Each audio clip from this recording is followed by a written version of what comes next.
حسن نے نکاح کے انتظامات بہت آسانی سے کر لیے تھے۔ سالار نے اسے کچھ رقم دی تھی جس سے اس نے 3 گواہوں کا انتظام کر لیا تھا۔ چوتھے گواہ کے طور پر وہ خود موجود تھا۔ نکاح خواہ کو اندازہ تھا کہ اس نکاح میں کوئی غیر معمولی کہانی تھی، مگر اسے بھاری رقم کے ساتھ اتنی دھمکیاں بھی دے دی گئی تھیں کہ وہ خاموش ہو گیا۔ حسن سپہر کے وقت اس نکاح خواہ اور تینوں گواہوں کو لے آیا تھا۔ وہ سب سالار کے کمرے میں چلے گئے تھے۔ وہیں بیٹھ کر نکاح نامہ بھرا گیا تھا۔ سالار امامہ کو اس بارے میں پہلے ہی انفارم کر چکا تھا۔ مقررہ وقت پر فون پر نکاح خواہ نے ان دونوں کا نکاح پڑھا دیا۔ سالار نے ملازمہ کے ذریعے امامہ کو پیپرز بھجوا دیے تھے۔ امامہ نے پیپرز لیتے ہی برق رفتاری سے ان پر سائن کر کے ملازمہ کو واپس دے دیے تھے۔ ملازمہ ان پیپرز کو واپس سالار کے پاس لے آئی تھی، مگر وہ بری طرح تجسس کا شکار تھی۔ آخر وہ لوگ کون تھے جو سالار کے کمرے میں تھے، اور یہ پیپرز کیسے تھے جن پر امامہ نے سائن کیا تھا؟ اس کا ماتھا ٹھٹک رہا تھا اور اسے شبہ ہو رہا تھا کہ ہو نہ ہو وہ دونوں آپس میں شادی کر رہے ہیں۔ سالار کو پیپرز واپس دیتے ہوئے وہ پوچھے بغیر رہ نہ سکی، یہ کس چیز کے کاغذ ہیں سالار صاحب؟ اس نے بظاہر سادگی اور معصومیت سے پوچھا۔ تمہیں اس سے کیا؟ جیسے بھی پیپرز ہوں، تم اپنے کام سے کام رکھو۔ سالار نے درستی سے اسے جھڑک دیا۔ اور ایک بات تم کان کھول کر سن لو، اس سارے معاملے کے بارے میں اگر تم اپنا منہ بند رکھو گی تو یہ تمہارے لیے بہتر ہوگا، بلکہ بہت بہتر ہوگا۔ مجھے کیا ضرورت ہے جی کسی سے بھی اس بارے میں بات کرنے کی؟ میں نے تو ویسے ہی پوچھ لیا۔ آپ اطمینان رکھیں صاحب جی، میں کسی کو کچھ نہیں بتاؤں گی۔ ملازمہ فوراً گھبرا گئی تھی۔ سالار ویسے بھی اتنا اکھڑ مزاج تھا کہ اسے اس سے بات کرتے ہوئے خوف آیا کرتا تھا۔ سالار نے کچھ نخوت بھرے انداز میں سر کو جھٹکا۔ اسے اس بات کا کوئی خوف نہیں تھا کہ ملازمہ یہ سب کسی کو بتا سکتی تھی۔ اگر بتا بھی دیتی تو اسے کوئی فرق نہیں پڑنے والا تھا۔ تم ایک بار پھر جلال سے ملو، ایک بار پھر پلیز، وہ اس دن اس سے فون پر کہہ رہی تھی۔ سالار اس بات پر چڑ گیا۔ وہ تم سے شادی نہیں کرنا چاہتا امامہ، وہ کتنی بار کہہ چکا ہے۔ آخر تم سمجھتی کیوں نہیں ہو کہ دوبارہ بات کرنے کا کوئی فائدہ نہیں ہے؟ اس نے بتایا تھا کہ اس کے ماں باپ اس کی کوئی منگنی وغیرہ کرنا چاہ رہے ہیں۔ وہ جھوٹ بول رہا ہے۔ امامہ نے بے اختیار اس کی بات کاٹ دی، صرف اس لیے کہ میں اس سے دوبارہ کانٹیکٹ نہ کروں، ورنہ اس کے پیرنٹس اتنی جلدی اس کی منگنی کر ہی نہیں سکتے۔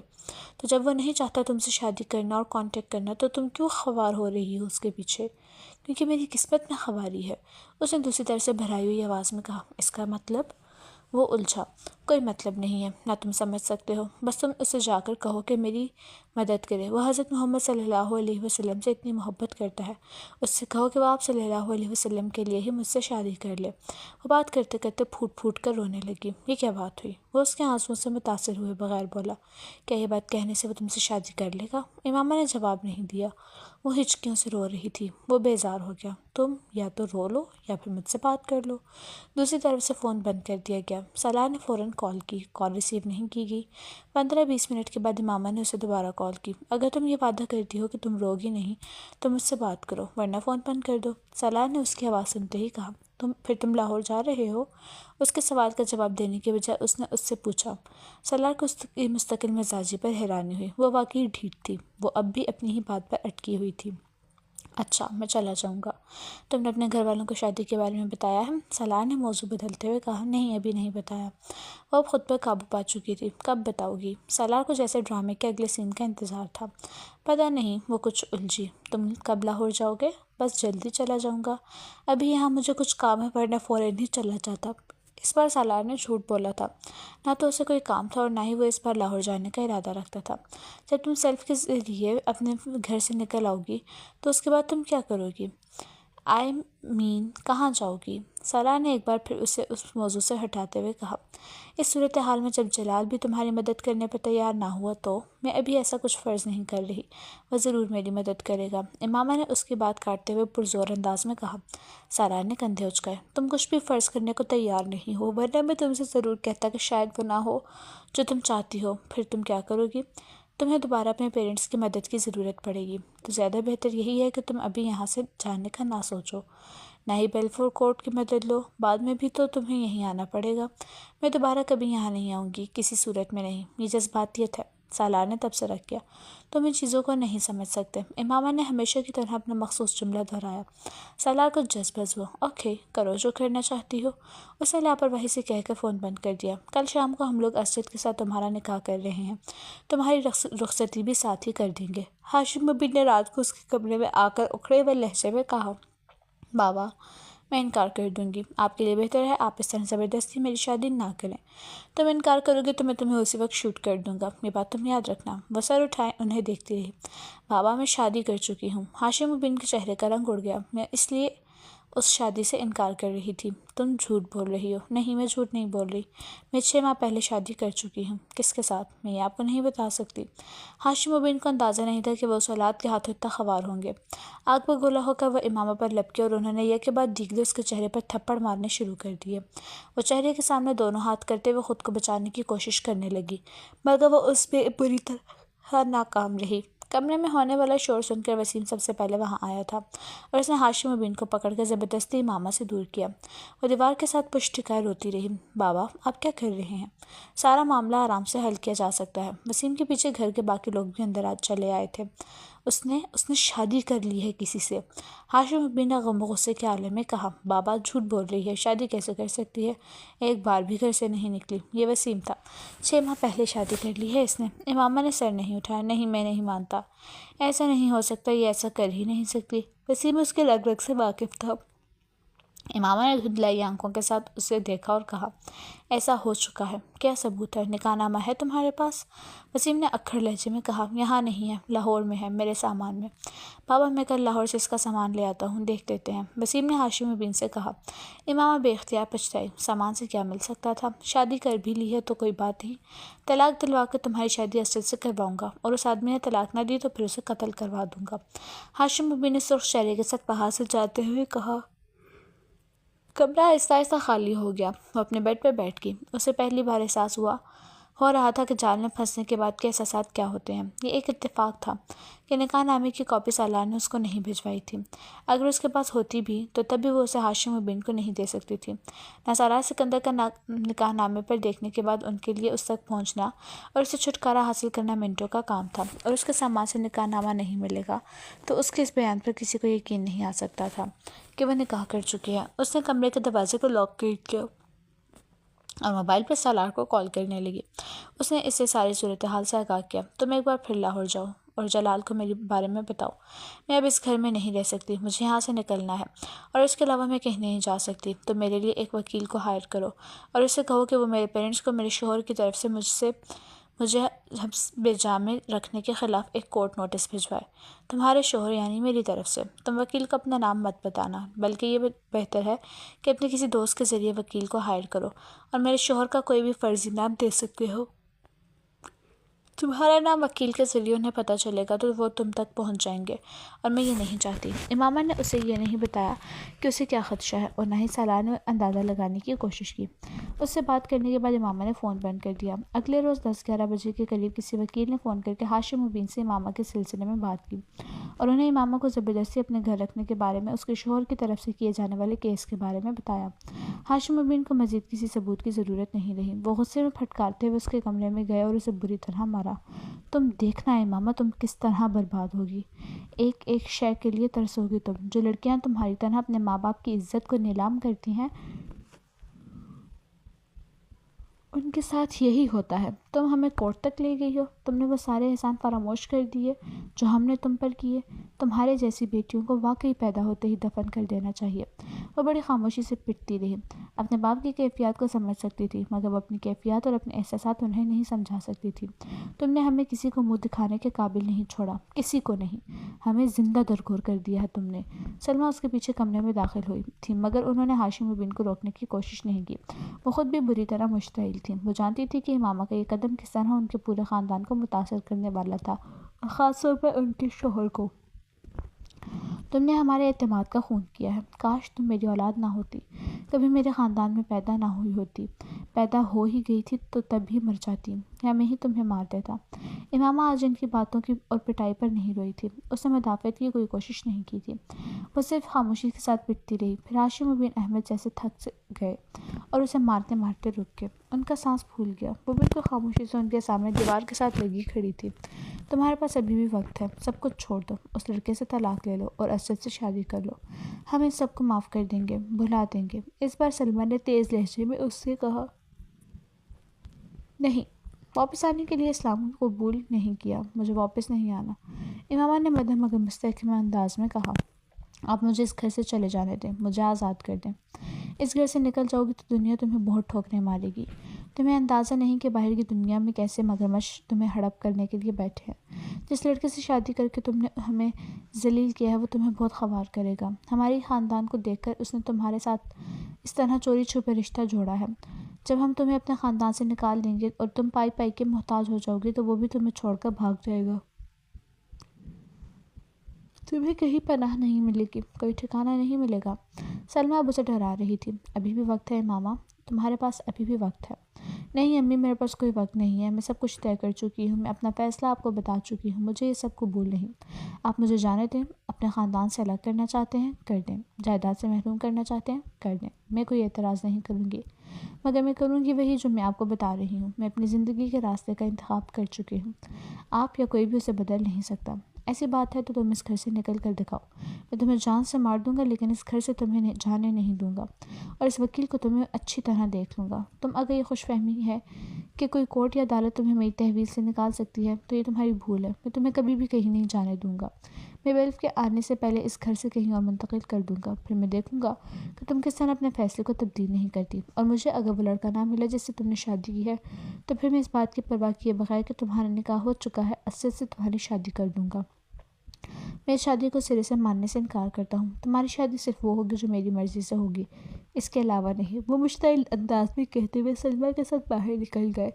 وہ وہیں دیوار کے ساتھ کھڑی خوفزدہ اور پریشان نظروں سے دروازے کو دیکھتی رہی۔ اس نے جس مقصد کے لیے شادی کی تھی اس کا کوئی فائدہ ہوتا نظر نہیں آ رہا تھا۔ ہاشم و بن احمد اپنی بات پر چٹان کی طرح اڑے ہوئے تھے۔ بیچاری امامہ بی بی، ناصرہ نے سالار کے کمرے کی صفائی کرتے ہوئے اچانک بلند آواز میں افسوس کا اظہار کرتے ہوئے کہا۔ سالار نے مڑ کر اسے دیکھا، وہ اپنی اسٹڈی ٹیبل پر پڑی ہوئی کتابوں کو سمیٹ رہا تھا۔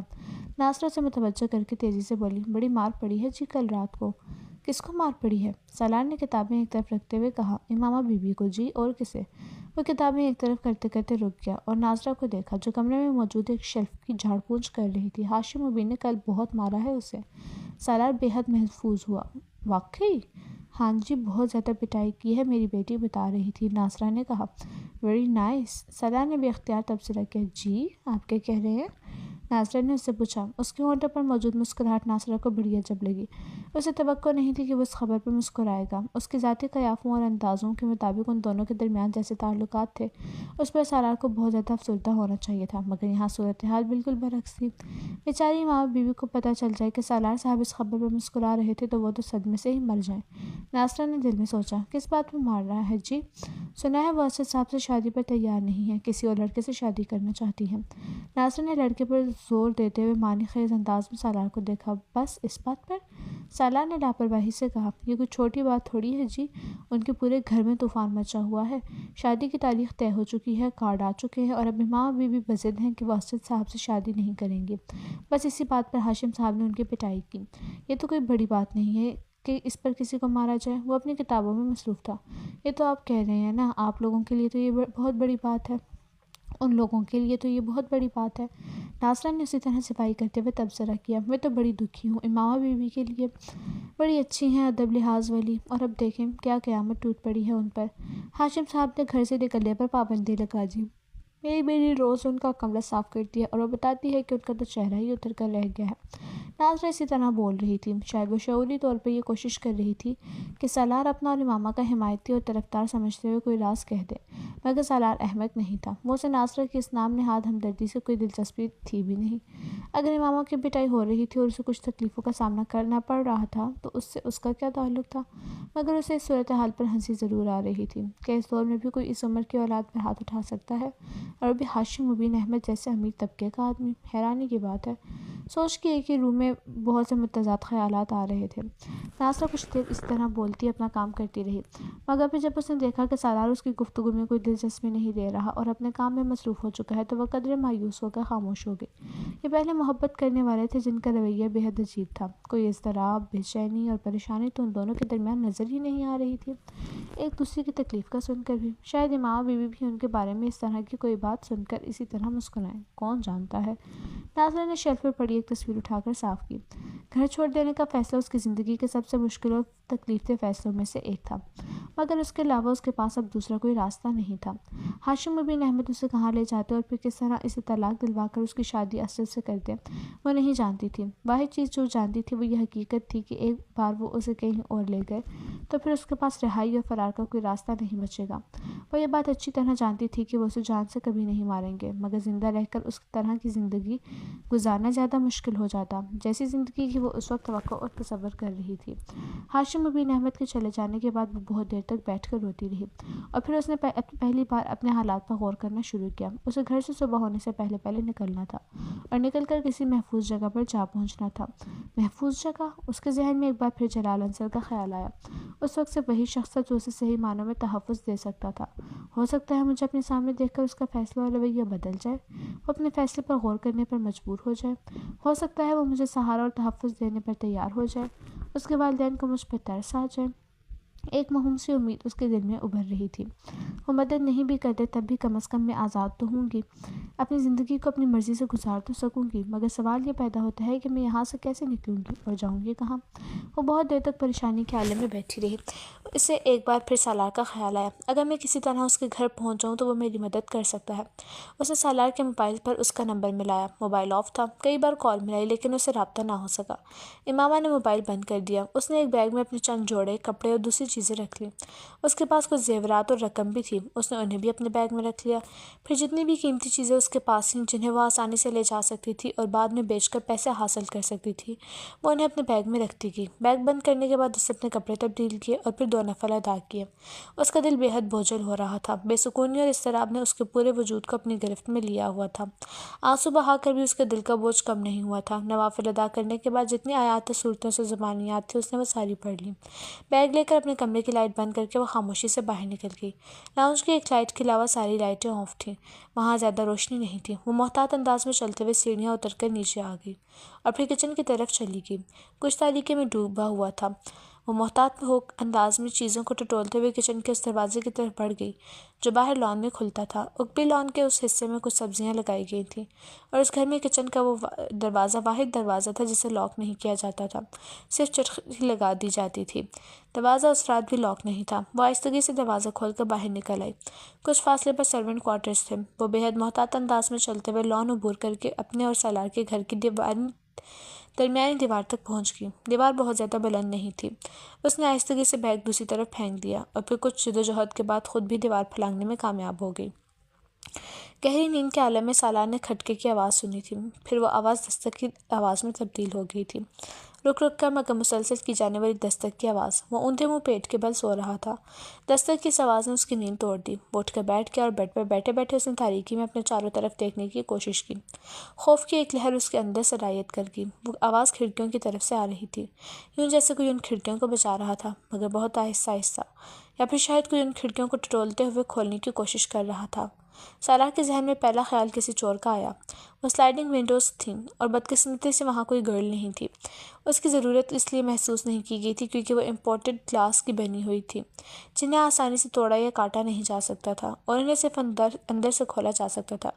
گھر کے چاروں طرف موجود لان میں ویسے بھی رات کو کتے کھلے ہوتے تھے اور ان کے ساتھ 3 گارڈز بھی ہوتے تھے، مگر ان تمام حفاظتی اقدامات کے باوجود وہ اس وقت اس کھڑکی کے دوسری طرف موجود چھوٹے سے برآمدے میں کوئی موجود تھا جو اس کھڑکی کو کھولنے کی کوشش میں مصروف تھا۔ اپنے بیڈ سے دبے قدموں اٹھ کر وہ تاریکی میں ہی کھڑکی کی طرف آیا جس طرف سے آواز آ رہی تھی۔ وہ اس کے بالکل مخالف سمت گیا اور بہت احتیاط کے ساتھ اس نے پردے کے ایک سرے کو تھوڑا سا اٹھاتے ہوئے کھڑکی سے باہر جھانکا۔ لان میں لگی روشنیوں میں اس نے کھڑکی کے سامنے جسے کھڑے دیکھا، اس نے اسے ہکا بکا کر دیا۔ یہ پاگل ہے، بے اختیار اس کے منہ سے نکلا۔ اس وقت اگر لان میں پھرتے 4 غیر ملکی نسل کے کتے اسے دیکھ لیتے تو سالار یا کسی بھی دوسرے کے پہنچنے سے پہلے وہ اسے چیر پھاڑ چکے ہوتے، اور اگر کہیں گارڈز میں سے کسی نے اسے وہاں دیکھا ہوتا تو وہ تفتیش تحقیق پر وقت ضائع کرنے سے پہلے اسے شوٹ کر چکے ہوتے، مگر وہ اس وقت بالکل محفوظ وہاں کھڑی تھی اور یقیناً اپنے گھر کی دیوار پھلانگ کر یہاں آئی تھی۔ ہونٹ بھینچتے اس نے کمرے کی لائٹ آن کی۔ لائٹ آن ہوتے ہی دستک کی آواز رک گئی۔ کتے کے بھونکنے کی آواز آ رہی تھی۔ پردے کھینچتے ہی اس نے سلائڈنگ ونڈو کو ہٹا دیا۔ اندر آ جاؤ جلدی، سالار نے تیزی سے ماما سے کہا۔ وہ کچھ نروس ہو کر کھڑکی سے اندر آ گئی۔ اس نے ہاتھ میں ایک بیگ بھی تھا۔ پردے برابر کرتے ہی سالار نے مڑ کر اس سے کہا، فار گاڈ سیک امامہ، تم پاگل ہو؟ امامہ نے جواب میں کچھ نہیں کہا۔ وہ اپنا بیگ اپنے پیروں میں رکھ رہی تھی۔ تم دیوار کراس کر کے آئی ہو؟ ہاں۔ تمہیں گارڈ کے کتوں میں سے کوئی دیکھ لیتا تو؟ اس وقت باہر تمہاری لاش پڑی ہوتی۔ میں نے تمہیں بہت دفعہ رنگ کیا۔ تمہارا موبائل آف تھا، کوئی دوسرا راستہ نہیں تھا میرے پاس۔ سالار نے پہلی بار اس کا چہرہ غور سے دیکھا۔ اس کی آنکھیں سوجی ہوئی اور چہرہ ستا ہوا تھا۔ وہ بڑی سی سفید چادر لپیٹے ہوئے تھی، مگر اس چادر اور اس کے کپڑوں پر جگہ جگہ مٹی کے داغ تھے۔ تو مجھے لاہور چھوڑ کر آ سکتے ہو؟ وہ کمرے کے وسط میں کھڑکی سے پوچھ رہی تھی۔ اس وقت؟ اس نے حیرانی سے کہا، ہاں ابھی اس وقت، میرے پاس وقت نہیں ہے۔ سالار نے تعجب کے عالم میں وال کلاک پر ایک نظر ڈالی۔ وکیل نے تمہارے گھر فون کیا تھا، تمہارا مسئلہ حل نہیں ہوا؟ امامہ نے نفی میں سر ہلایا۔ نہیں، وہ لوگ مجھے صبح کہیں بھجوا رہے ہیں۔ میں تمہیں اسی لیے سارا دن فون کرتی رہی، مگر تم نے موبائل آن نہیں کیا۔ میں چاہتی تھی تم وکیل سے کہو کہ وہ بیلف کے ساتھ آ کر مجھے وہاں سے آزاد کرا لے، مگر تم سے کانٹیکٹ نہیں ہوا، اور کل اگر تم سے کانٹیکٹ ہوتا بھی تو کچھ نہیں ہو سکتا تھا، کیونکہ وہ لوگ اس سے پہلے ہی مجھے کہیں شفٹ کر دیتے، اور یہ ضروری تو نہیں کہ مجھے یہ پتا ہوتا کہ وہ مجھے کہاں شفٹ کر رہے ہیں۔ سالار نے جمائی لی۔ اسے نیند آ رہی تھی۔ تم بیٹھ جاؤ، اس نے ماما سے کہا۔ وہ ابھی تک کھڑی تھی۔ تم اگر مجھے لاہور نہیں پہنچا سکتے تو کم از کم بس اسٹینڈ تک پہنچا دو، میں وہاں سے خود لاہور چلی جاؤں گی، اس نے سالار کو نیند میں دیکھ کر کہا۔ میرا اندازہ ہے کہ اس وقت تو کوئی گاڑی لاہور نہیں جا رہی ہوگی، میں تمہیں صبح امامہ نے اس کی بات کاٹ دی۔ نہیں، صبح نہیں، میں صبح تک یہاں سے نکل جانا چاہتی ہوں۔ اگر لاہور کی گاڑی نہیں ملی تو میں کسی اور شہر کی گاڑی میں بیٹھ جاؤں گی، پھر وہاں سے لاہور چلی جاؤں گی۔ تم بیٹھو تو صحیح، سالار نے اس سے ایک بار پھر کہا۔ وہ ایک لمحے کے لیے ہچکچائی، پھر صوفے پر جا کر بیٹھ گئی۔ سالار خود ہی اپنے بیڈ کی پائنٹی پر بیٹھ گیا۔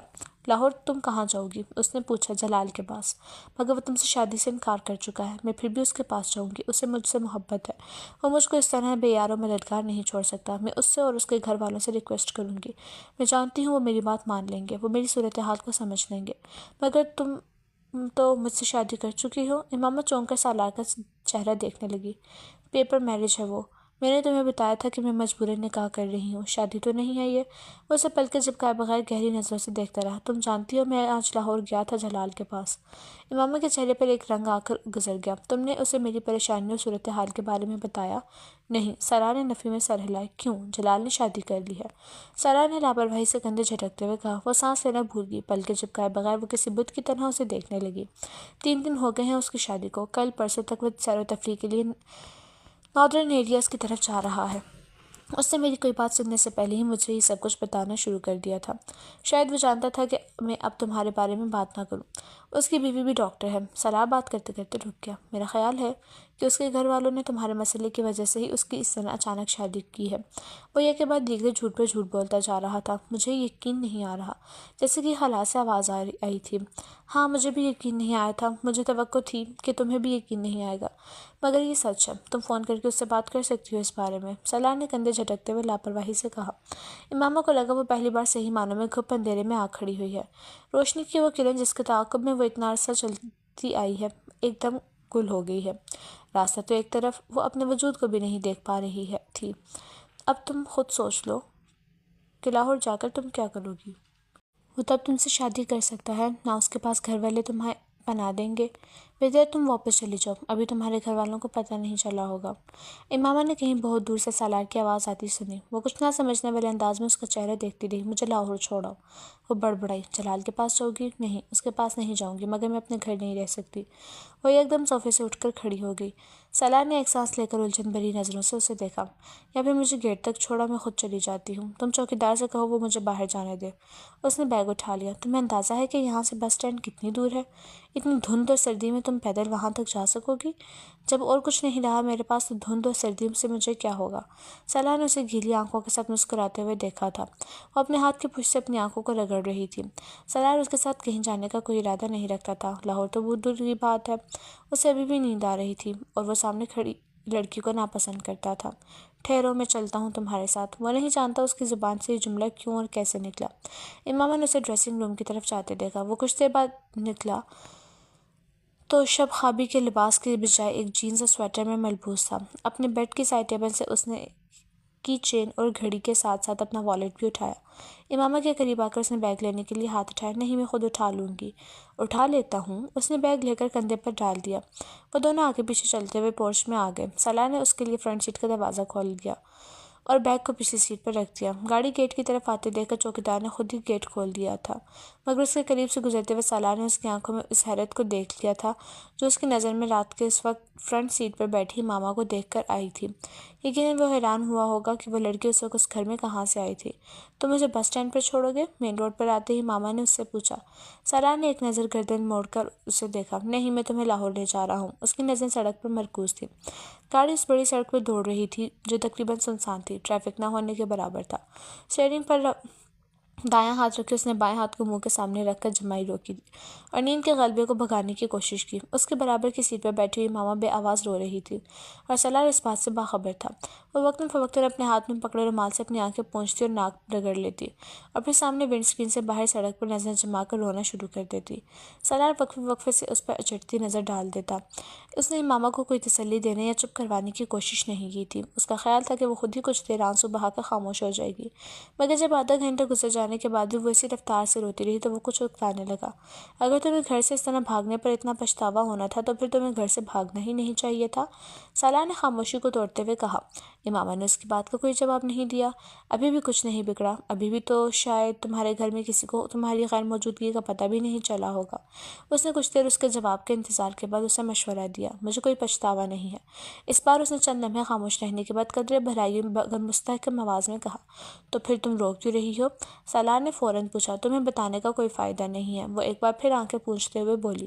سالار نے گردن موڑ کر اسے غور سے دیکھا اور پھر گردن سیدھی کر لی۔ لاہور میں کس کے پاس جاؤ گی؟ پتہ نہیں۔ امامہ کے جواب پر سالار نے قدرے حیرانی سے اسے دیکھا۔ کیا مطلب تمہیں پتہ نہیں کہ تم کہاں جا رہی ہو؟ فی الحال تو نہیں۔ تو پھر آخر تم لاہور میں جا ہی کیوں رہی ہو؟ تو پھر اور کہاں جاؤں؟ تم اسلام آباد میں ہی رہ سکتی تھی۔ کس کے پاس؟ لاہور میں بھی تو کوئی نہیں ہے جس کے پاس تم رہ سکو، اور وہ بھی مستقل، جلال کے علاوہ۔ سالار نے آخری 3 لفظوں پر زور دیتے ہوئے گردن موڑ کر اسے دیکھا۔ اس کے پاس جا رہی ہو تم؟ کچھ دیر بعد اس نے قدرے چپتے ہوئے انداز میں کہا۔ نہیں، جلال میری زندگی سے نکل چکا ہے۔ سالار اندازہ نہیں کر سکا کہ اس کی آواز میں مایوسی زیادہ تھی یا افسردگی۔ اس کے پاس کیسے جا سکتی ہوں میں؟ تو پھر اور کہاں جاؤں گی؟ سالار نے ایک بار پھر تجسس کے عالم میں پوچھا۔ یہ تو میں لاہور جانے پر ہی طے کروں گی کہ مجھے کہاں جانا ہے، کس کے پاس جانا ہے، امامہ نے کہا۔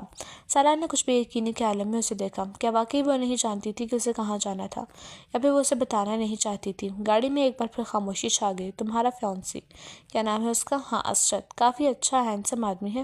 ایک بار پھر سالار نے اس کی خاموشی کو توڑا۔ اور یہ جو دوسرا آدمی تھا جلال، اس کے مقابلے میں تو کچھ بھی نہیں ہے۔ کچھ زیادتی نہیں کر دی تم نے اسرت کے ساتھ؟ امامہ نے اس کے سوال کے جواب میں کچھ نہیں کہا، وہ صرف سامنے سڑک کو دیکھتی رہی۔ سالار کچھ دیر گردن موڑ کر اس کے جواب کے انتظار میں اس کا چہرہ دیکھتا رہا، مگر پھر اسے احساس ہو گیا کہ وہ جواب دینا نہیں چاہتی۔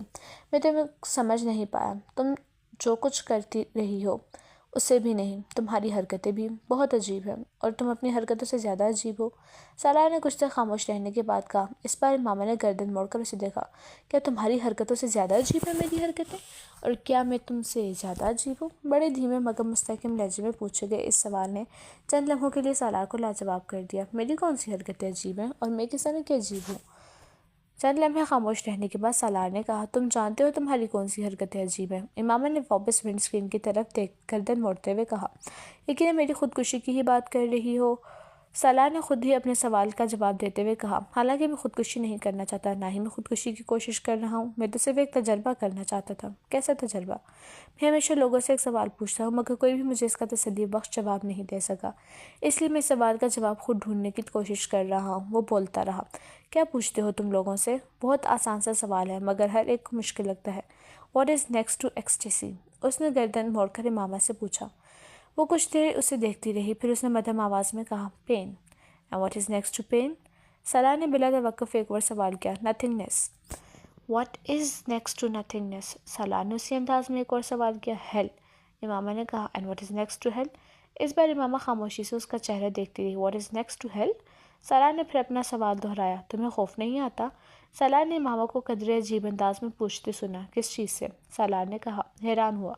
ہیل سے، اس جگہ سے جہاں کے آگے اور کچھ بھی نہیں ہوتا، سب کچھ اس کے پیچھے ہی رہ جاتا ہے، معتوب اور مغصوب ہو جانے کے بعد۔ باقی بچتا کیا ہے جسے جاننے کا تمہیں تجسس ہے؟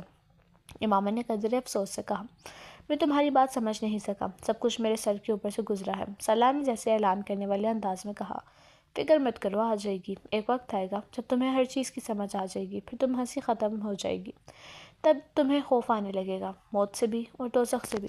اللہ تمہیں سب کچھ دکھا دے گا اور پھر تم کسی سے یہ کبھی نہیں پوچھا کرو گے what is next to ecstasy. Imama نے بہت رسانیت سے کہا، یہ تمہاری پیش گوئی ہے؟ سالار نے اس کی بات کے جواب میں کچھ چھپتے ہوئے لہجے میں کہا، نہیں۔ امامہ نے اسی انداز میں کہا، تجربہ؟ سالار نے گردن سیدھی کر لی، ہاں، یہ تمہارا تجربہ ہی ہو سکتا ہے کہ تم نے خودکشی ہی ہے، میرا مطلب ہے کرنے کی کوشش کی ہے۔ میں نے اپنے طریقے سے یہ کوشش کی تھی، تم نے اپنے طریقے سے کی ہے۔ سالار نے سرد مہری سے کہا۔ امامہ کی آنکھوں میں ایک بار پھر آنسو آ گئے۔ گردن موڑ کر اس نے سالار کو دیکھا۔ میں نے خودکشی نہیں کی۔ کسی لڑکے کے لیے گھر سے بھاگنا ایک لڑکی کے لیے خودکشی ہی ہوتی ہے، وہ بھی اس صورتحال میں جب وہ لڑکا شادی پر تیار نہ ہو۔ دیکھو، میں خود ایک لڑکا ہوں، بہت براڈ مائنڈڈ اور لبرل ہوں، اور میں بالکل برا نہیں سمجھتا اگر ایک لڑکی گھر سے بھاگ کر کسی لڑکے کے ساتھ کورٹ میرج یا شادی کر لے، مگر وہ لڑکا اس کا ساتھ تو دے۔ ایک ایسے لڑکے کے لیے گھر سے بھاگ جانا جو شادی کر چکا ہو میری سمجھ میں نہیں آتا، اور پھر تمہاری عمر میں بھاگنا بالکل حماقت ہے۔ میں کسی لڑکے کے لیے نہیں بھاگی ہوں جلال انصر۔ سالار نے اس کی بات کاٹ کر اسے یاد دلایا، میں اس کے لیے نہیں بھاگی ہوں۔ وہ اختیار بلند آواز میں چلائی۔ سالار کا پاؤں بے اختیار بریک پر جا پڑا۔ اس نے حیرانی سے امامہ کو دیکھا، تم مجھ سے پر کیوں چلا رہی ہو؟ مجھ پر چلانے کی کیا ضرورت ہے؟ کی ضرورت نہیں ہے، سالار نے ناراضی سے کہا۔ وہ کھڑکی سے باہر دیکھنے لگی۔ یہ جو تمہاری مذہب والی تھیوری یا فلسفی یا پوائنٹ یا جو بھی ہے، I don't get it۔ کیا فرق پڑتا ہے اگر تم کسی اور پیغمبر کو ماننا شروع ہو گیا؟ زندگی ان فضول بحثوں کے علاوہ بھی کچھ ہے، مذہب، عقیدے یا فرقے پر لڑنا، what rubbish۔ امامہ نے گردن موڑ کر ناراضی کے عالم میں اسے دیکھا۔ جو چیزیں تمہارے لیے فضول اور ضروری نہیں ہیں وہ ہر ایک کے لیے فضول ہوں۔ میں اپنے مذہب پر قائم رہنا نہیں چاہتی، اور نہ ہی اس مذہب کے کسی شخص سے شادی کرنا چاہتی ہوں، تو یہ میرا حق ہے کہ میں ایسا کروں۔ میں تم سے ایسی چیزوں کے بارے میں بحث نہیں کرنا چاہتی جسے تم نہیں سمجھتے، اس لیے تم ان معاملات کے بارے میں اس طرح کے تبصرے مت کرو۔ مجھے حق ہے میں جو چاہے کہوں، فریڈم آف ایکسپریشن، اظہار کی آزادی۔ سالار نے کندھے اچکاتے ہوئے کہا۔ امامہ نے جواب دینے کی بجائے خاموشی اختیار کی۔ وہ کھڑکی سے باہر دیکھنے لگی۔ سالار بھی خاموشی سے گاڑی ڈرائیو کرنے لگا۔ یہ جلال انصر میز کی بات کر رہا تھا۔ وہ کچھ دیر کی خاموشی کے بعد ایک بار پھر اپنے اسی موضوع کی طرف آ گیا۔ اس میں کیا خاص بات ہے؟ اس نے گردن موڑ کر امامہ کو دیکھا۔ وہ اب ونڈ اسکرین سے باہر سڑک کو دیکھ رہی تھی۔ جلال انصر اور تمہارا کوئی جوڑ نہیں ہے، وہ بالکل بھی ہینڈسم نہیں ہے، تم ایک خوبصورت لڑکی ہو، میں حیران ہوں تم اس میں کیسے دلچسپی لینے لگی۔ کیا وہ بہت زیادہ انٹیلیجنٹ ہے؟ اس نے امامہ سے پوچھا۔ امامہ نے حیرانی سے دیکھا۔ انٹیلیجنٹ؟ کیا مطلب؟ دیکھو، یا تو کسی کی شکل اچھی لگتی ہے، میں نہیں سمجھتا تمہیں جلال کی شکل اچھی لگی ہوگی، یا پھر کسی کی فیملی بیک گراؤنڈ، پیسہ وغیرہ کسی میں دلچسپی کا باعث بنتا ہے۔ اب جلال کا فیملی بیک گراؤنڈ یا مالی حالت کے بارے میں نہیں جانتا، مگر خود تمہارا فیملی بیک گراؤنڈ جتنا ساؤنڈ ہے یہ بھی تمہارے لیے اس میں دلچسپی کا باعث نہیں بن سکتا۔ واحد بچ جانے والی وجہ کسی کی ذہانت، قابلیت وغیرہ ہے۔ اس لیے پوچھ رہا ہوں کہ کیا وہ بہت انٹیلیجنٹ ہے؟ کیا بہت آؤٹ اسٹینڈنگ اور بریلینٹ ہے؟ نہیں، امامہ نے مدھم آواز میں کہا۔ سالار کو مایوسی ہوئی۔ تو پھر تم اس کی طرف متوجہ کیسے ہوئی؟ امامہ ونڈ اسکرین سے باہر ہیڈ لائٹس کی روشنی میں نظر آنے والی سڑک دیکھتی رہی۔ سالار نے اپنا سوال دہرایا۔ صرف کندھے اچکاتے ہوئے وہ دوبارہ ڈرائیونگ پر توجہ دینے لگا۔ گاڑی میں ایک بار پھر خاموشی چھا گئی۔ وہ نعت بہت اچھی پڑھتا ہے۔ تقریباً 5 منٹ بعد خاموشی ٹوٹی تھی۔ ونڈ اسکرین سے باہر دیکھتے ہوئے مدھم آواز میں امامہ یوں بڑبڑائی تھی جیسے خود کلامی کر رہی ہو۔ سالار نے اس کا جملہ سن لیا تھا، مگر وہ اسے ناقابل یقین لگا۔ کیا؟ اس نے جیسے تصدیق چاہی۔ جلال نعت بہت اچھی پڑھتا ہے، اس سے طرح ونڈ اسکرین سے باہر جھانکتے ہوئے کہا، مگر اس بار اس کی آواز کچھ بلند تھی۔ بس آواز کی وجہ سے؟ سنگر ہے؟ سالار نے تبصرہ کیا۔ امامہ نے نفی میں سر ہلایا۔ پھر؟ بس وہ نعت ہی پڑھتا ہے، اور بہت خوبصورت پڑھتا ہے۔ سالار ہنسا۔ تم صرف اس کی نعت پڑھنے کی وجہ سے اس سے محبت میں گرفتار ہوئی؟ میں کم از کم اس پر یقین نہیں کر سکتا۔ امامہ نے گردن موڑ کر اس کی طرف دیکھا۔ تو مت کرو، تمہارے یقین کی کس کو ضرورت ہے؟ اس کی آواز میں سرد مہری تھی۔ گاڑی میں ایک بار پھر خاموشی چھا گئی۔ فرض کرو یہ مان لیا جائے کہ تم واقعی اس کے نعت پڑھنے سے کچھ متاثر ہو کر اتنا آگے بڑھ گئی، تو یہ تو کوئی زیادہ پریکٹیکل بات نہیں ہے۔ باربرا کارٹ لینڈ کے ناول والا رومانس ہی ہو گیا یہ تو، اور تم ایک میڈیکل کی اسٹوڈنٹ ہو کے اتنا میچور ذہن رکھتی ہو۔ سالار نے بے رحمی سے تبصرہ کیا۔ امامہ نے ایک بار پھر گردن موڑ کر اسے دیکھا۔ میں بہت میچور ہوں، بہت زیادہ۔ پچھلے 2-4 سالوں میں مجھ سے زیادہ پریکٹیکل ہو کر کسی نے چیزوں کو نہیں دیکھا۔ میری رائے محفوظ ہے۔ ہو سکتا ہے تمہارا پریکٹیکل ہونا میرے پریکٹیکل ہونے سے مختلف ہو۔ اپنے وے میں جلال کی بات کر رہا ہوں، وہ جو تم نعت وغیرہ کا ذکر کر رہی تھی اس کی بات۔ بعض چیزوں پر اتنا اختیار نہیں ہوتا، میرا بھی نہیں ہے۔ اس بار امامہ کی آواز میں شکستگی تھی۔ میں پھر تم سے اتفاق نہیں کرتا۔ ہر چیز اپنے اختیار میں ہوتی ہے، کم از کم اپنی فیلنگز، ایموشنز اور ایکشن پر انسان کو کنٹرول ہوتا ہے۔ ہمیں پتہ ہوتا ہے کہ ہم کس شخص کے لیے کس طرح کی فیلنگز ڈیولپ کر رہے ہیں، کیوں کر رہے ہیں، اس کا بھی پتہ ہوتا ہے، اور جب تک ہم باقاعدہ ہوش و حواس میں رہتے ہیں ان فیلنگز کو ڈیولپ نہیں ہونے دیتے، وہ نہیں ہوتی۔ اس لیے یہ نہیں مان سکتا کہ ایسی چیزوں پر اپنا کنٹرول ہی نہ رہے۔ اس نے بات کرتے ہوئے دوسری بار امامہ کو دیکھا اور احساس ہوا کہ وہ اس کی بات نہیں سن رہی تھی۔ وہ پلکیں جھپکائے بغیر ونڈ اسکرین کو دیکھ رہی تھی، یہ شاید ونڈ اسکرین سے باہر دیکھ رہی تھی۔ اس کی آنکھیں متورم تھیں اور اس وقت بھی ان میں نمی نظر آ رہی تھی۔ وہ ذہنی طور پر کہیں اور موجود تھی، کہاں یہ وہ نہیں جان سکتا تھا۔ اسے وہ ایک بار پھر نارمل لگی۔ بہت دیر تک خاموشی سے گاڑی ڈرائیو کرتے رہنے کے بعد سالار نے قدرے اکتا کر ایک بار پھر اسے مخاطب کیا۔ نعت پڑھنے کے علاوہ اس میں اور کون سی کوالٹی ہے؟ اس کی آواز بلند تھی۔ امامہ بے اختیار چونکی۔ نعت پڑھنے کے علاوہ اس میں اور کیا کوالٹی ہے؟ سالار نے اپنا سوال دہرایا۔ ہر وہ کوالٹی ہے جو ایک اچھے انسان، اچھے مسلمان میں ہوتی ہے، امامہ نے کہا۔ مثلاً، سالار نے بہمیں اچکاتے ہوئے کہا، اور اگر نہ بھی ہوتی تو وہ شخص حضرت محمد سے اتنی محبت کرتا ہے کہ میں اسے اس ایک کوالٹی کی خاطر کسی بھی دوسرے شخص پر ترجیح دیتی۔ سالار عجیب سے انداز سے مسکرایا۔ What a logic! ایسی باتوں کو میں واقعی ہی نہیں سمجھ سکتا۔ اس نے گردن کو نفی میں ہلاتے ہوئے کہا، تم اپنی پسند سے شادی کرو گی یا اپنے پیرنٹس کی پسند سے؟ امامہ نے اچانک اس سے پوچھا۔ وہ حیران ہوا۔ آف کورس اپنی پسند سے، پیرنٹس کی پسند سے شادی والا زمانہ تو نہیں ہے یہ۔ اس نے کندھے اچکاتے ہوئے لاپرواہی سے کہا، تم بھی تو کسی کوالٹی کی وجہ سے لڑکی کو پسند کرو گے، شکل و صورت کی وجہ سے، یا پھر جس سے تمہاری انڈرسٹینڈنگ ہو جائے گی اس سے؟ ایسا ہی ہوگا نا؟ وہ پوچھ رہی تھی۔ یقیناً، سالار نے کہا۔ میں بھی تو یہی کر رہی ہوں۔ اپنی اپنی ترجیحات کی بات ہوتی ہے۔ تم ان چیزوں کی بنا پر کسی سے شادی کرو گے، میں بھی ایسی ہی ایک وجہ کی بنا پر شادی کرنا چاہتی تھی، جلال انصر سے۔ وہ رکی۔ میری خواہش ہے میری شادی اس سے ہو جو حضرت محمد سے مجھ سے زیادہ محبت رکھتا ہو۔ جلال انصر آپ صلی اللہ علیہ وسلم سے مجھ سے زیادہ محبت کرتا ہے۔ مجھے لگا مجھے اسی شخص سے شادی کرنی چاہیے۔ میں نے تم سے کہا بعض چیزوں پر اختیار نہیں ہوتا، بعض خواہشات، بس ان سے چھٹکارا پانا ممکن نہیں ہوتا۔ اس نے افسردگی سے سر کو جھٹکتے ہوئے کہا، اور اب جب وہ شادی کر چکا ہے تو اب تم کیا کرو گی؟ پتہ نہیں۔ تم ایسا کرو کہ تم کسی اور نعت پڑھنے والے کو ڈھونڈ لو، تمہارا مسئلہ حل ہو جائے گا۔ وہ مذاق اڑانے والے انداز میں ہنسا۔ امامہ پلکیں جھپکائے بغیر اسے دیکھتی رہی۔ وہ صفاقی کی حد تک بے حس تھا۔ اس طرح کیوں دیکھ رہی ہو تم؟ میں مذاق کر رہا ہوں۔ وہ اب ہنسی پر قابو پا چکا تھا۔ امامہ نے کچھ کہنے کے بجائے گردن موڑ لی۔ تمہیں تمہارے فادر نے مارا ہے۔ سالار نے پہلے کی طرح کچھ دیر خاموشی رہنے کے بعد بولنے کا معمول جاری رکھا۔ تمہیں کس نے بتایا؟ امامہ نے اسے دیکھے بغیر کہا۔ ملازمہ نے۔ سالار نے اطمینان سے جواب دیا۔ بیچاری یہ سمجھ رہی تھی کہ تم جو یہ شادی سے انکار کر رہی ہو وہ میری وجہ سے کر رہی ہو، اس لیے اس نے مجھ تک تمہاری حالت زار بڑے دردناک انداز میں پہنچائی تھی۔ مارا ہے تمہارے فادر نے؟ ہاں، اس نے بے تاثر انداز میں کہا۔ کیوں؟ میں نے پوچھا نہیں، شاید وہ ناراض تھے اس لیے۔ تم نے کیوں مارنے دیا؟ امامہ نے گردن موڑ کر اسے دیکھا۔ وہ میرے بابا ہیں، انہیں حق ہے، وہ مار سکتے مجھے۔ سالار نے حیرانی سے اسے دیکھا۔ ان کی جگہ کوئی بھی ہوتا وہ اس صورتحال میں یہی کرتا۔ مجھے قابل اعتراض نہیں لگا۔ وہ بڑے ہموار لہجے میں کہہ رہی تھی، اگر مارنے کا حق ہے انہیں تو پھر تمہاری شادی کرنے کا بھی حق ہے۔ اس پر اتنا ہنگامہ کیوں کھڑا کر رہی ہو تم؟ سالار نے چپتے ہوئے لہجے میں بولا۔ کسی مسلمان سے کرتے اور چاہے جہاں مرضی کر دیتے، میں کروا لیتی، چاہے وہ جلال انصر نہ ہوتا۔ استہزائی انداز میں کہا۔ ہاں، اب بھی آخر کون سا ہو گئی ہے اس سے؟ اس کی آنکھوں میں ایک بار پھر نمی جھلملا رہی تھی۔ تو تم ان سے یہ کہہ دیتی؟ کہا تھا۔ تم سمجھتے ہو میں نے نہیں کہا ہوگا؟ مجھے ایک بات پر بہت حیرانی ہے، سالار نے چند لمحوں کے بعد کہا۔ آخر تم نے مجھ سے مدد لینے کا فیصلہ کیوں کیا؟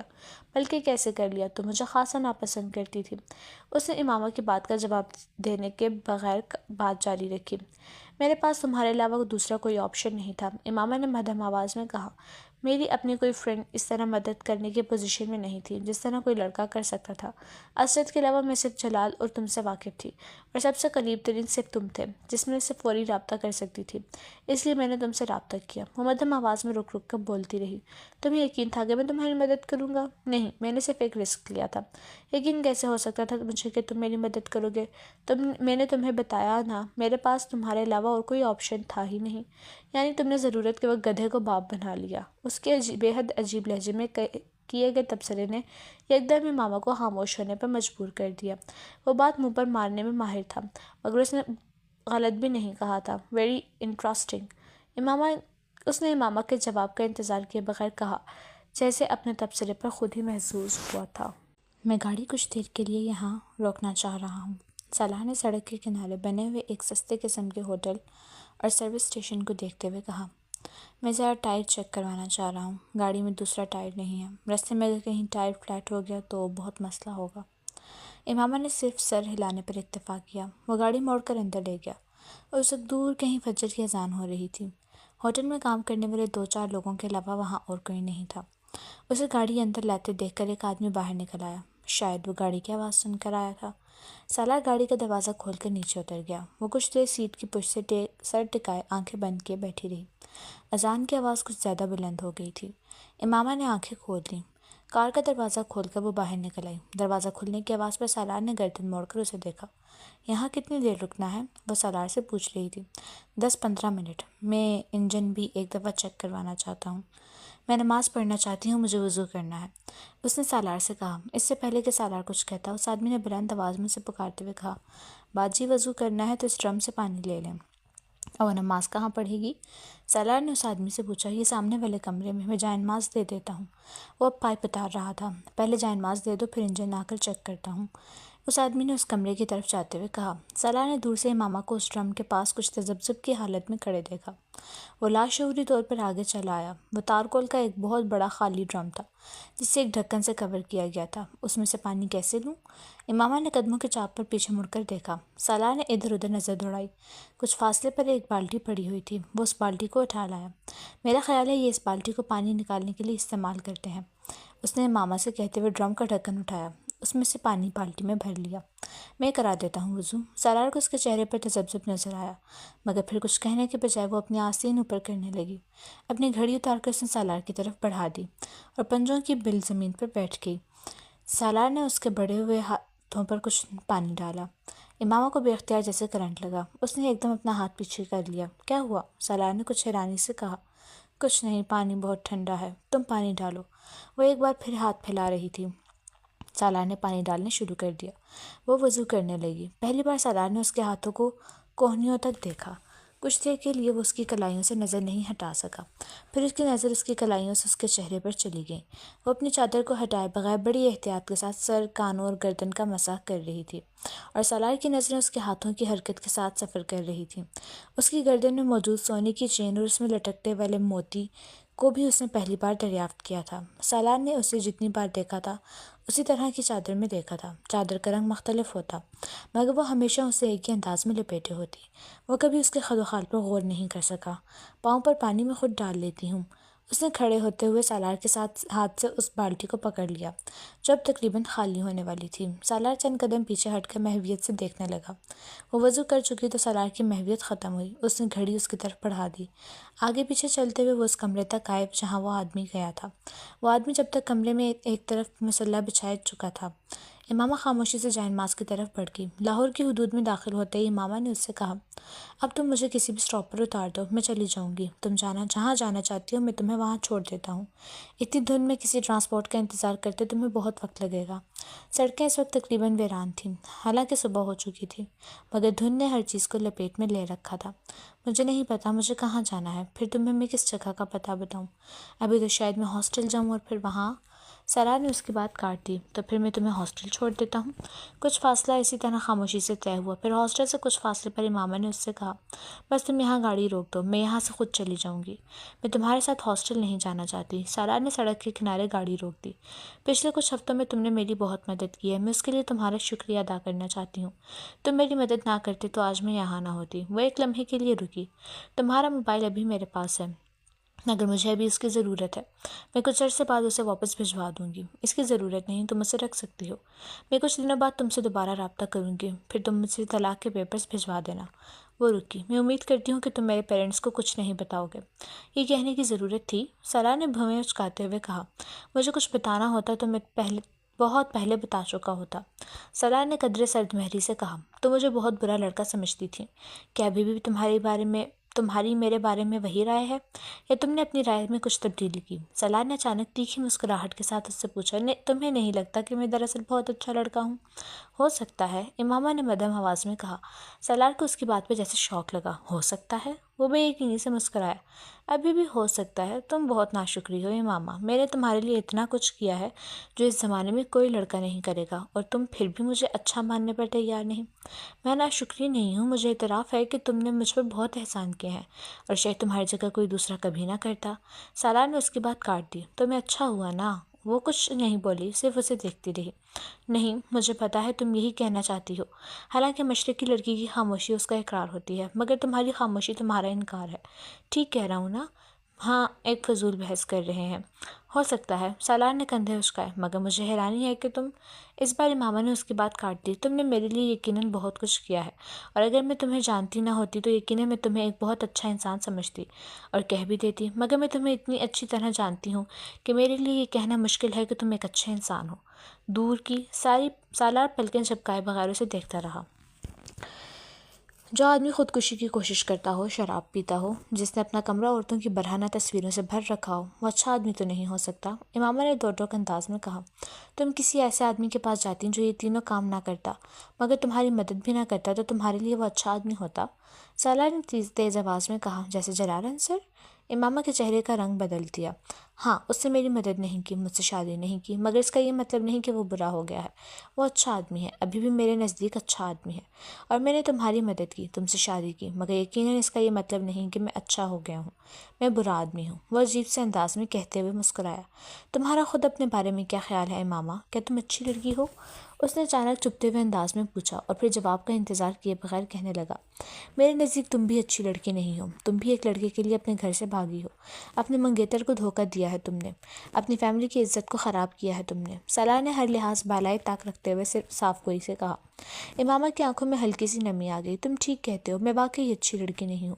ابھی مجھے یہ جملہ بہت سے لوگوں سے سننا ہے، میں تمہیں بہت لمبی چوڑی وضاحت دے سکتی ہوں، مگر اس کا کوئی فائدہ نہیں، تم ان چیزوں کو نہیں سمجھ سکتے۔ فرض کرو میں تمہیں لاہور نہ لے کر آتا، کہیں اور لے جاتا، پھر مگر میں تمہیں بحفاظت یہاں لے آیا، یہ میرا تم پر کتنا بڑا احسان ہے، تمہیں اندازہ ہے اس کا؟ امامہ گردن موڑ کر اسے دیکھنے لگی۔ مجھے یقین تھا تم مجھے کہیں اور نہیں لے جاؤ گے۔ وہ اس کی بات پر ہنسا۔ مجھے پر یقین تھا؟ کیوں؟ میں تو ایک بہت برا لڑکا ہوں۔ مجھے تم پر یقین نہیں تھا، اللہ پر یقین تھا۔ سالار کے ماتھے پر کچھ بل پڑ گئے۔ میں نے اللہ اور اپنے پیغمبر صلی اللہ علیہ وسلم کے لیے سب کچھ چھوڑ دیا ہے۔ یہ کبھی نہیں ہو سکتا تھا کہ وہ مجھے تمہارے جیسے آدمی کے ہاتھوں رسوا کر دے، یہ ممکن ہی نہیں تھا۔ فرض کرو ایسا ہو جاتا۔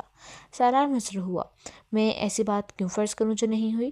وہ اپنی بات پر قائم تھی۔ یعنی تم مجھے کسی قسم کا کوئی کریڈٹ نہیں دو گی؟ وہ مذاق اڑانے والے انداز میں مسکرایا۔ اچھا فرض کرو میں اب تمہیں جانے نہیں دیتا تو تم کیا کرو گی؟ گاڑی کا دروازہ جب تک میں نہیں کھولوں گا نہیں کھلے گا، یہ تم جانتی ہو۔ اب بتاؤ تم کیا کرو گی؟ وہ یکٹک اسے دیکھتی رہی۔ یا میں یہ کرتا ہوں… سالار نے ڈیش بورڈ پر پڑا ہوا اپنا موبائل اٹھایا اور اس پر ایک نمبر ڈائل کرنے لگا۔ کہ تمہارے گھر فون کر دیتا ہوں۔ اس نے موبائل کی اسکرین کو اس کی آنکھوں کے سامنے لہرایا۔ اس پر امامہ کے گھر کا نمبر تھا۔ میں انہیں تمہارے بارے میں بتاتا ہوں کہ تم کہاں ہو، کس کے ساتھ ہو، پھر یہاں سے تمہیں سیدھا پولیس اسٹیشن لے جا کر ان کی تحویل میں دے دیتا ہوں، تو پھر تمہارے اعتقاد اور اعتبار کا کیا ہوا؟ وہ مذاق اڑانے والے انداز میں کہہ رہا تھا۔ امامہ چپ چاپ اسے دیکھتی رہی۔ سالار کو بے حد خوشی محسوس ہوئی۔ سالار نے موبائل آف کرتے ہوئے ایک بار پھر اس کی آنکھوں کے سامنے لہرایا۔ کتنا بڑا احسان کر رہا ہوں میں تم پر کہ ایسا نہیں کر رہا۔ اس نے موبائل کو دوبارہ ڈیش بورڈ پر رکھتے ہوئے کہا۔ حالانکہ تم بے بس ہو، کچھ بھی نہیں کر سکتی۔ اسی رات کو میں تمہیں کہیں اور لے جاتا تو تم کیا کر لیتی؟ میں تمہیں شوٹ کر دیتی۔ سالار نے حیرانی سے اسے دیکھا، پھر قہقہ مار کر ہنسا۔ کیا کر دیتی؟ میں تمہیں شوٹ کر دیتی۔ اس نے اسی انداز میں رک کر اس سے کہا۔ وہ اسٹیئرنگ پر دونوں ہاتھ رکھ کر کھلکھلا کر ہنسا۔ کبھی زندگی میں پسٹل دیکھا بھی ہے تم نے؟ اس نے امامہ کا مذاق اڑاتے ہوئے کہا۔ سالار نے اسے جھکتے اور اپنے پاؤں کی طرف ہاتھ بڑھاتے دیکھا۔ جب وہ سیدھی ہوئی تو اس نے سالار سے کہا، شاید اسے کہتے ہیں۔ سالار ہنسنا بھول گیا۔ اس کے دائیں ہاتھ میں چھوٹے سائز کا ایک بہت خوبصورت اور قیمتی لیڈیز پستول تھا۔ سالار پستول پر اس کے ہاتھ کی گرفت دیکھ کر جان گیا تھا کہ وہ کسی اناڑی کے ہاتھ میں نہیں ہے۔ اس نے بے یقینی سے امامہ کو دیکھا۔ تم مجھے شوٹ کر سکتی تھی؟ ہاں، میں تمہیں شوٹ کر سکتی تھی، مگر میں نے ایسا نہیں کیا کیونکہ تم نے مجھے کوئی دھوکہ نہیں دیا، اس نے مستحکم آواز میں کہا۔ اس نے پستول سالار کی طرف نہیں کیا تھا، صرف اپنے ہاتھ میں رکھا تھا۔ گاڑی کا لاک اس نے بات ادھوری چھوڑتے ہوئے سالار سے کہا۔ سالار نے غیر ارادی طور پر اپنی طرف موجود بٹن دبا کر لاک کھول دیا۔ امامہ نے دروازہ کھول دیا۔ وہ اب پستول اپنی گود میں موجود بیگ میں رکھ رہی تھی۔ دونوں کے درمیان مزید کوئی بات نہیں ہوئی۔ امامہ نے گاڑی سے باہر نکل کر اس کا دروازہ بند کر دیا۔ سالار نے اسے تیز قدموں کے ساتھ ایک قریب آتی ہوئی ویگن کی طرف جاتے اور پھر اس میں سوار ہوتے دیکھا۔ اس کی قوت مشاہدہ بہت تیز تھی۔ وہ کسی بھی شخص کو چہرے کو پڑھ سکتا تھا۔ وہ اسے اس چیز پر بڑا عزم تھا، مگر وہاں اس دھند آلود سڑک پر گاڑی پر بیٹھے ہوئے اس نے اعتراف کیا وہ امامہ ہاشم کو نہیں جان سکا تھا۔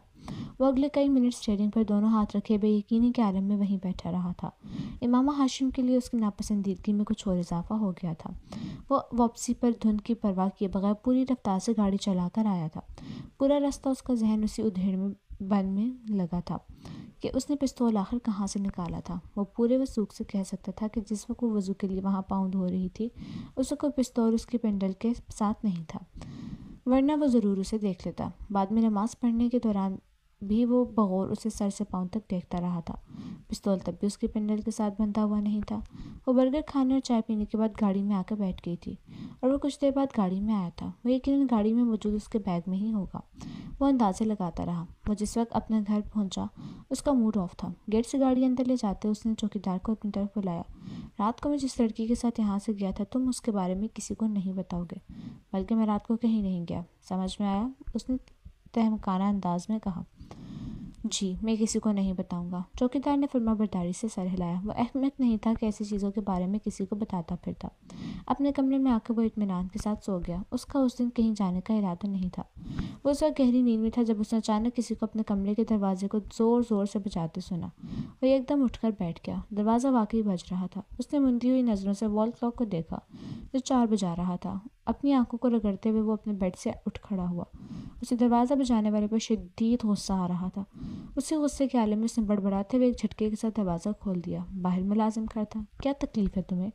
کیوں اس طرح دروازہ بجا رہے ہو؟ دروازہ توڑنا چاہتے ہو تم؟ وہ دروازہ کھولتے ہی ملازم پر چلایا۔ سالار صاحب، باہر پولیس کھڑی ہے۔ ملازم نے گھبرائے ہوئے انداز میں کہا۔ سالار کا غصہ اور نیند 1 منٹ میں غائب ہو گئے۔ 1 سیکنڈ سے بھی کم عرصے میں وہ پولیس کے وہاں آ جانے کی وجہ جان گیا تھا اور ان کی اور امامہ کے گھر والوں کی اس مستعدی پر حیران ہوئی۔ آخر چند گھنٹوں میں سیدھے اس تک کیسے پہنچ گئے تھے؟ کس لیے آئی ہے پولیس؟ اس نے اپنی آواز کو پرسکون رکھتے ہوئے بے تاثر چہرے کے ساتھ پوچھا۔ یہ تو جی پتہ نہیں، وہ بس کہہ رہے ہیں کہ آپ سے ملنا ہے، مگر چوکیدار نے گیٹ نہیں کھولا۔ اس نے ان سے کہہ دیا کہ آپ گھر پر نہیں ہیں، مگر ان کے پاس آپ کے وارنٹ ہیں اور وہ کہہ رہے ہیں کہ اگر انہیں اندر نہیں آنے دیا گیا تو وہ زبردستی اندر آ جائیں گے اور تمام لوگوں کو گرفتار کر کے لے جائیں گے۔ سالار نے بے اختیار اطمینان بھرا سانس لیا۔ چوکیدار نے واقعی بڑی عقل مندی کا مظاہرہ کیا تھا۔ اسے یقیناً یہ اندازہ ہو گیا تھا کہ پولیس رات والی لڑکی کے معاملے میں ہی تفتیش کے لیے وہاں آئی تھی، اس لیے اس نے نہ تو پولیس کو اندر آنے دیا نہ ہی انہیں یہ بتایا کہ سالار گھر پر موجود تھا۔ تم فکر مت کرو، میں کچھ کرتا ہوں، سالار نے ملازم سے کہا اور واپس اپنے بیڈ روم میں آ گیا۔ وہ کسی عام شہری کا گھر ہوتا تو پولیس شاید دیواروں پھلانگ کر بھی اندر موجود ہوتی، مگر اس وقت وارنٹ ہونے کے باوجود اس گھر کا سائز اور جس علاقے میں وہ واقع تھا انہیں خوف میں مبتلا کر رہے تھے۔ اگر امامہ کا خاندان بھی اثر و رسوخ والا نہیں ہوتا تو شاید اس وقت پولیس اس سیکٹر میں آنے اور خاص طور پر وارنٹ کے ساتھ آنے کی جرات ہی نہ کرتی، مگر اس وقت پولیس کے سامنے آگے کنواں پیچھے کھائی والی صورت تھی۔ سالار نے بیڈ روم کے اندر آتے ہی فون اٹھا کر کراچی سکندر عثمان کو فون کیا۔ پاپا، ایک چھوٹا سا پرابلم ہو گیا ہے، اس نے چھوٹتے ہی کہا۔ یہاں ہمارے گھر کے باہر پولیس کھڑی ہے اور ان کے پاس میرے گرفتاری کے وارنٹ ہیں۔ سکندر عثمان کے ہاتھ سے موبائل گرتے گرتے بچا۔ کیوں؟ یہ تو نہیں پتہ پاپا، میں سو رہا تھا، ملازم نے جگا کر مجھے بتایا۔ کیا میں جا کر پولیس والوں سے پوچھوں کہ وہ کس سلسلے میں مجھے گرفتار کرنا چاہتے ہیں؟ سالار نے بڑی فرمانبرداری اور معصومیت کے ساتھ سکندر عثمان سے پوچھا۔ نہیں، باہر نکلنے یا پولیس کو اندر بلوانے کی ضرورت نہیں ہے، تم اپنے کمرے میں ہی رہو، میں تھوڑی دیر بعد تمہیں رنگ کرتا ہوں۔ سکندر عثمان نے عجلت کے عالم میں موبائل بند کر دیا۔ سالار نے مطمئن ہو کر فون رکھ دیا۔ وہ جانتا تھا کہ اب کچھ دیر بعد پولیس وہاں نہیں ہوگی اور وہ واقعی ایسا ہی ہوا تھا۔ 10-15 منٹ کے بعد ملازم نے آ کر اسے پولیس کے جانے کے بارے میں بتایا۔ ملازم ابھی اس سے بات ہی کر رہا تھا جب سکندر نے دوبارہ کال کی۔ پولیس چلی گئی ہے؟ سکندر نے اس کی آواز سنتے ہی کہا۔ ہاں، چلی گئی ہے، سالار نے بڑے اطمینان بھرے انداز میں کہا۔ اب تم میری بات ٹھیک طرح سنو، میں اور تمہاری ممی رات کو کراچی سے اسلام آباد پہنچ رہے ہیں، تم تب تک گھر سے کہیں نہیں نکلو گے، سنا تم نے؟ سالار کو ان کے بات کرنے کا انداز بہت عجیب سا لگا۔ انہوں نے بہت اکھڑ انداز اور سرد مہری سے اس سے بات کی تھی۔ سن لیا۔ وہ دوسری طرف سے فون بند کر چکے تھے۔ سالار ابھی فون بند کر رہا تھا جب اس کی نظر اپنے کمرے کے کارپٹ پر پڑی۔ وہاں جوتے کے نشانات تھے اور اس نے دیکھا کہ ملازم بھی قدرے حیرانی کے عالم میں ان نشانات کو دیکھ رہا تھا جو کھڑکی سے قطار کی صورت میں بڑھ رہے تھے۔ جوتے کے ان نشانات کو صاف کر دو، سالار نے تہمکانہ انداز میں کہا۔ ملازم کمرے سے باہر چلا گیا۔ سالار اٹھ کر کھڑکی کی طرف آ گیا اور اس نے وہ سلائڈنگ ونڈو پوری طرح کھول دی۔ اس کا اندازہ ٹھیک تھا، جوتے کے وہ مٹی والے نشانات باہر برآمدے میں بھی موجود تھے۔ امام اپنی کیاریوں سے گزر کر دیوار پھلانگ کر ان کی کیاریوں میں کودی تھی اور یہی وجہ تھی کہ اس کے جوتے کے تلے مٹی سے بھر گئے تھے۔ اس کی وجہ سے وہ مٹی کم اور کیچڑ زیادہ تھی اور اس کے برآمدے کے سفید ماربل پر وہ نشانات بالکل ایک قطار کی صورت میں آ رہے تھے۔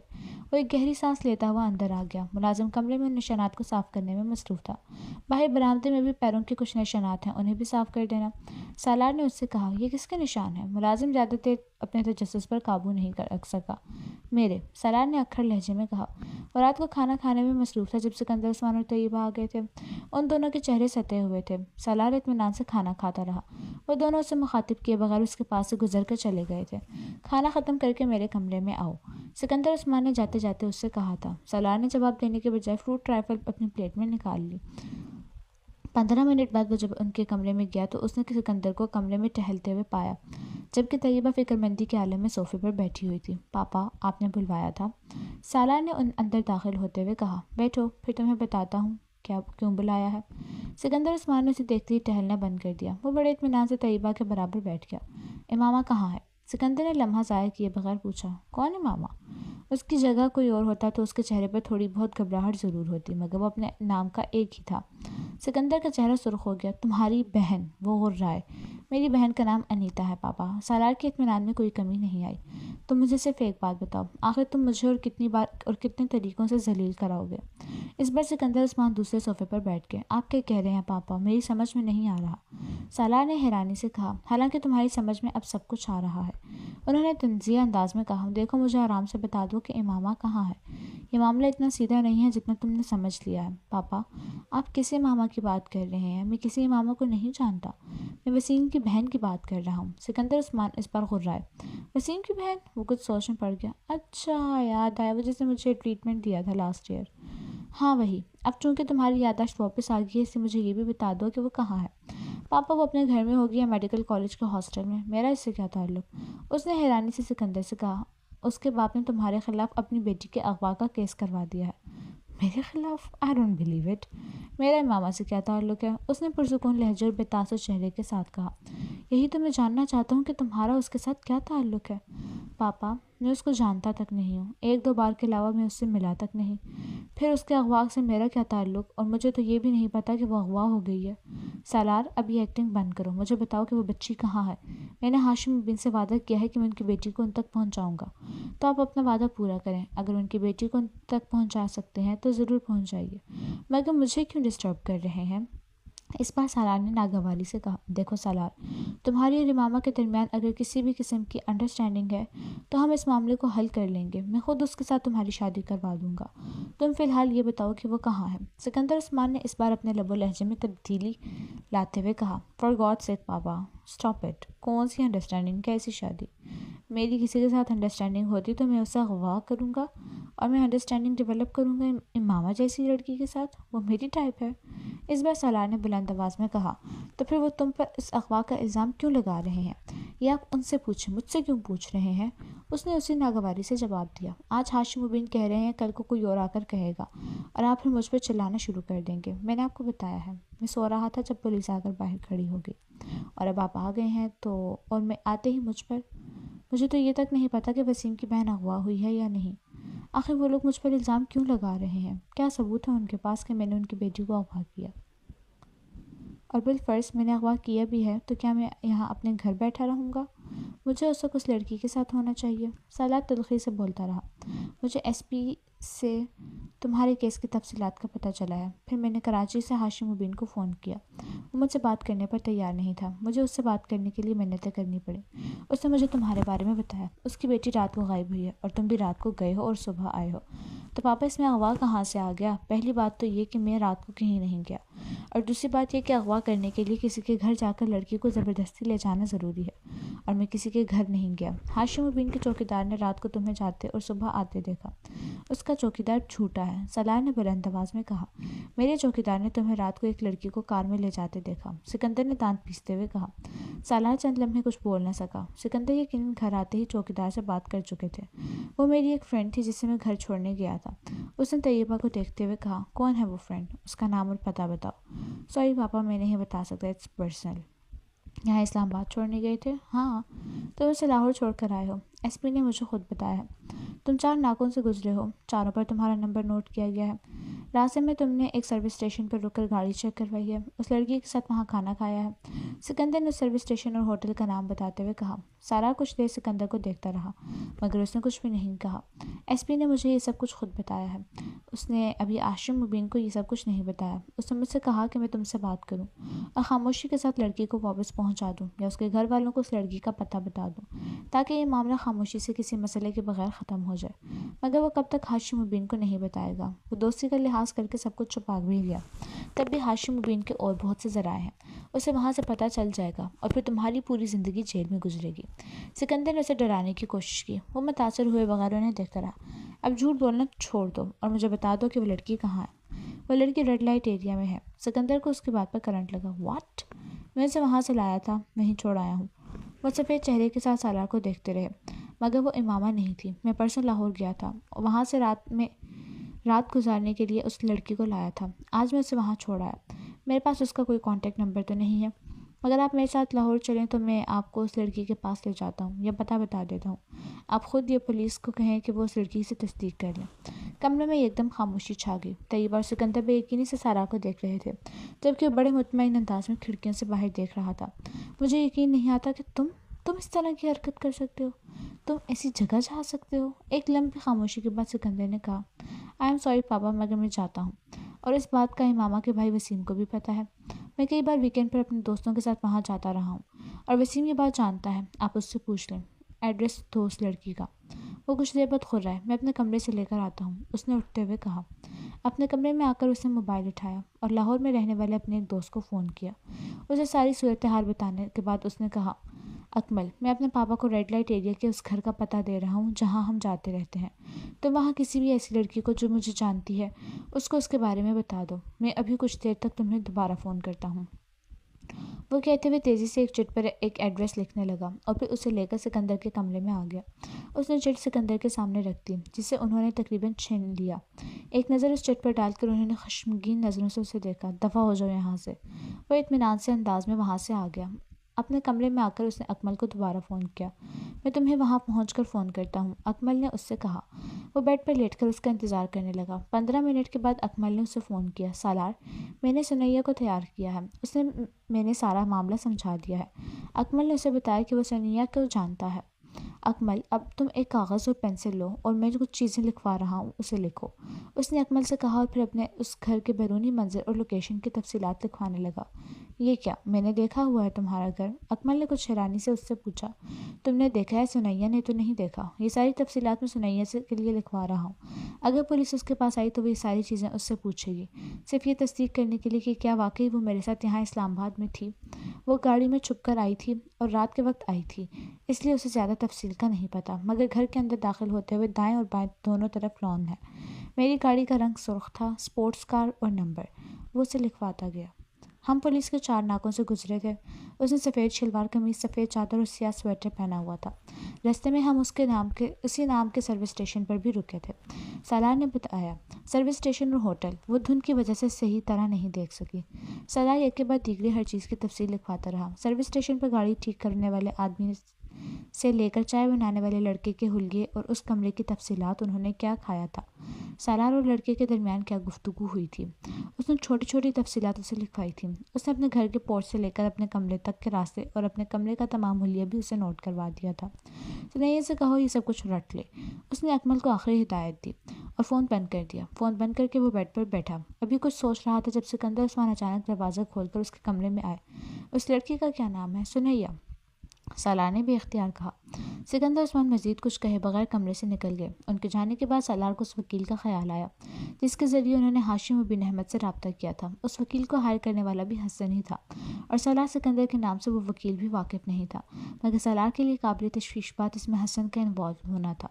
ہاشم بن احمد اس وکیل سے حسن اور حسن سے اس تک بہت آسانی سے پہنچ سکتے تھے۔ اس نے اگلا فون حسن کو کیا اور حسن کو سارے معاملے کی نوعیت سے آگاہ کیا۔ میں تمہیں پہلے ہی اس سب سے منع کر رہا تھا، اس نے چھوٹتے ہی سالار سے کہا۔ میں وسیم اور اس کی فیملی کو بہت اچھی طرح جانتا ہوں اور ان کے اثر و رسوخ سے بھی بخوبی واقف ہوں۔ وہ بولتا جا رہا تھا۔ سالار نے کچھ اکتاہٹ بھرے لہجے میں اسے ٹوکا۔